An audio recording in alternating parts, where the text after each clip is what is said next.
তখনই খুশি হবে যখন শুনবে আবার আমি জেলের ভিতরে গেছি। আর আমার একটা স্টেটমেন্ট কি এখন মানুষ একবার জেলে গেলে দুইটা পরিবর্তন আসে, এক হচ্ছে নষ্ট হয়ে যায়, আরেক হচ্ছে ভালো হয়ে যায়, নিজেকে শুধরায় নেয়। আমি হচ্ছে প্রথমবার কিন্তু নিজেকে শুধরায় নিয়েছি, ভালো হয়ে গেছি। কিন্তু নেক্সট টাইম যদি আবার ও যদি ওর এখন অনেক টাকা পয়সা আছে, অনেক ক্ষমতা আছে, অনেক কিছু আছে, আমার কিছুই নাই, যদি ওর ক্ষমতার জোরে আবার আমার জেলে যেতে হয়, তাহলে সুইসাইড ছাড়া কিছু থাকবে না দুনিয়াতে। আমি সুইসাইড করবো, কারণ আমার পুরো ফ্যামিলিটা, আমার ঘরে আমার 4টা প্রতিবন্ধী ভাই বোন আছে, ভাস্তি আছে, আমার বাবা মা বৃদ্ধ হয়ে গেছে, তারা এখন অসুস্থ, তারা কর্মঠ না এখন। আমি সবকিছু, আমার ঘরের মেরুদণ্ড।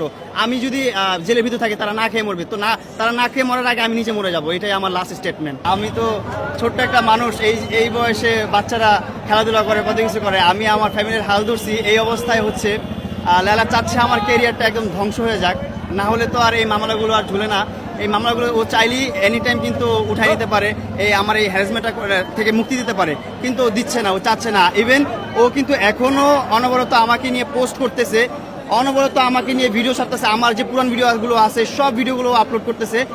আর ওর ক্যাপশনগুলো একদমই ভালো না, পুরোই আমার নেগেটিভ ক্যাপশন। মানে ওর দেখানোটা একরকম আর করে আরেক রকম। যেমনটা হচ্ছে আমার বার্থডেতে ও সাংবাদিক পাঠায়, ও কী করলো, ভিডিও করলো, দেখালো আমাকে অনেক ভালোবাসে, এটা করে ও পোস্ট করে যে দেখালো আমাকে অনেক ভালোবাসে, এটা করে।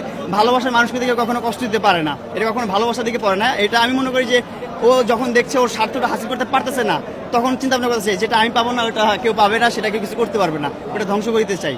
কারণ আমি যে তোর সাথে নাই, ও ভিডিও করতে পারছে না, কন্টেন্ট করতে পারছে না, ও কিন্তু এখনও আমাকে নিয়ে পুরোনো কন্টেন্টগুলো আপলোড করতেছে। সো আমি রিকোয়েস্ট করবো যে ও আমাকে নিয়ে এরকম বিভ্রান্তিকর পোস্টগুলো